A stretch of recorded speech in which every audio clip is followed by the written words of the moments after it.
noise, smoke, oil, tires. It was freaking chaos.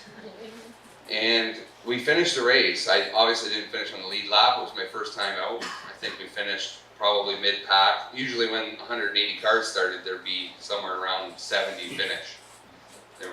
Most of them were broke down or something. We finished the first race. And I remember my Uncle Leo, who was Brian's dad and got me into this, said, in order to finish first, you need to first finish.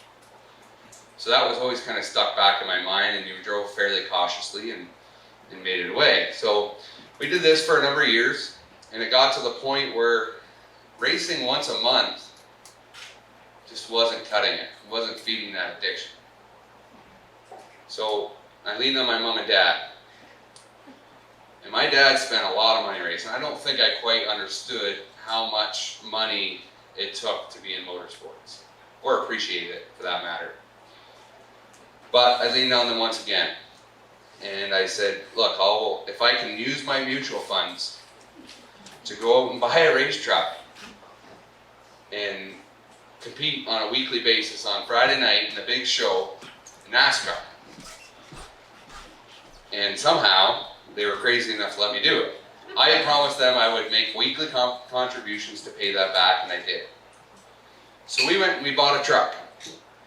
We bought an awesome truck. We bought the championship truck from the year before. So I bought this truck, and I had great crew members, and I thought, shit, here we go, we're gonna light the world on fire. So we went out, really no sponsorship at all other than, I guess, my dad's wallet. There never seemed to be a bottom to that when we were racing. We went out and we were mediocre, not great. And we spent a lot of time, and obviously it takes a lot of time to prepare the truck and go out there and do it. We had a lot of fun, but it got to the point where the results weren't there. And I did the truck series for 2 years, and it got to the point where it was so frustrating that we quit, literally. I turned my focus to life. I thought, what the hell am I doing? I'm gonna buy a house, get married, have kids. That's exactly what I did. I started a business. At this time I worked for the township, working in a snowplow, had a great job. I started a business renovating houses. And I do this after work and on weekends, and it pretty much consumed my life. I had these big contracts that I had to get finished, and everything got so busy. I had my little boy first, my little girl. But something was missing. Something in my life was missing. And I hadn't been back, much like Kevin, I hadn't been back to the Speedway at all. I just stayed the hell away from it. And a couple of my buddies called me one Friday night and said, we're going to the races. Are you coming with? I said, well, they got one heck of a beer garden there. Why the hell not? So we went, and I walked through the gate. I thought, God damn it. I knew I shouldn't have come out here. Sorry for my language. So I immediately got online, started looking for that next race vehicle. Car, truck. I didn't have a lot of money. I mean, I was newlywed, 2 little kids, lots on the go. And I managed to find a truck, or remnants of a truck, that I traded an old snowmobile I had for.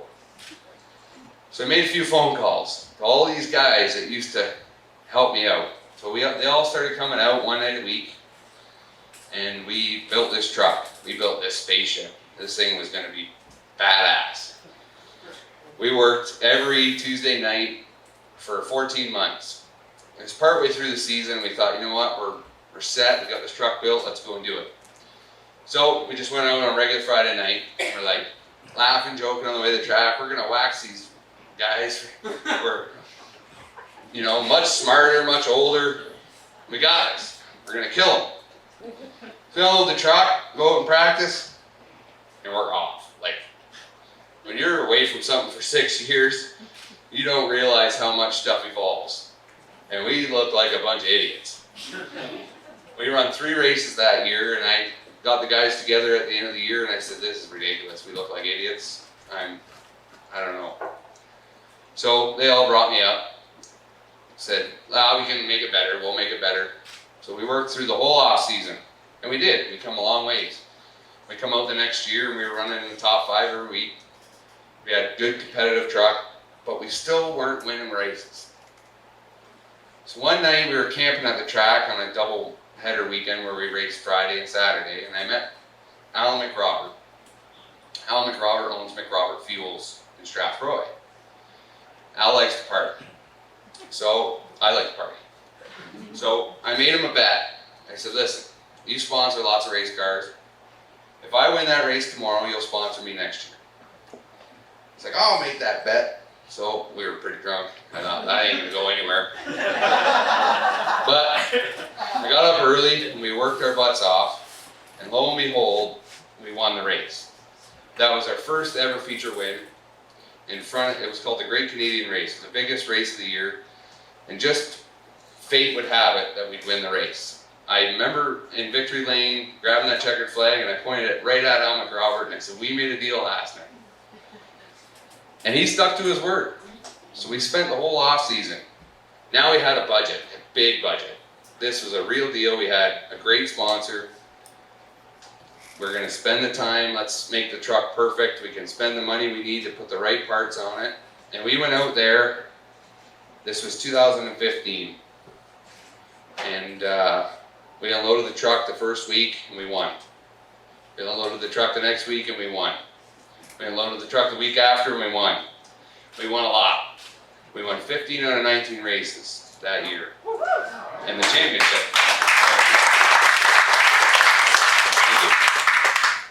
So money doesn't do it all, evidently, but it gives you that confidence, I think, that now you got what you need. Instead of struggling the whole way through it with nobody behind you, nobody backing you, or at least you think it's that way.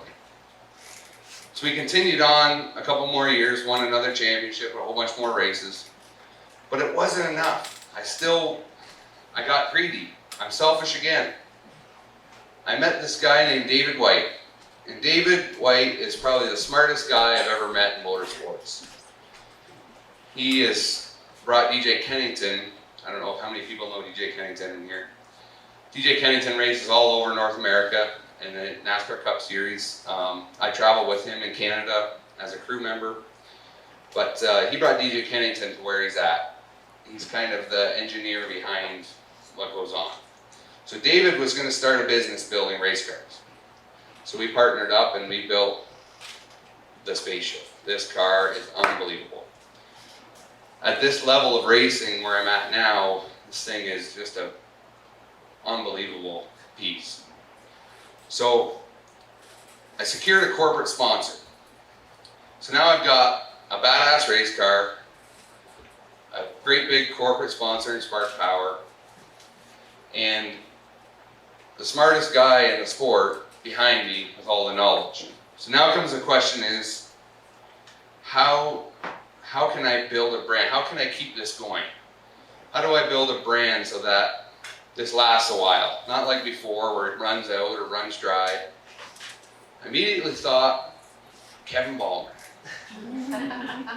What the hell is Kevin doing anyway? Why the hell isn't he helping me? I'm going to call him. So I called Kevin Ballmer. And as lots of times before, Kevin took the wind out of my sails right away. I asked Kevin to do a newsletter for me that I could send by email to sponsors, fans, whatever. Kevin says, everybody does newsletters. Do a video, put yourself out there. Put some videos on social media. And I thought to myself, video? Christ, I can't even talk on the microphone at Delaware Speedway. Now I'm going to do a video and put it out in front of the world?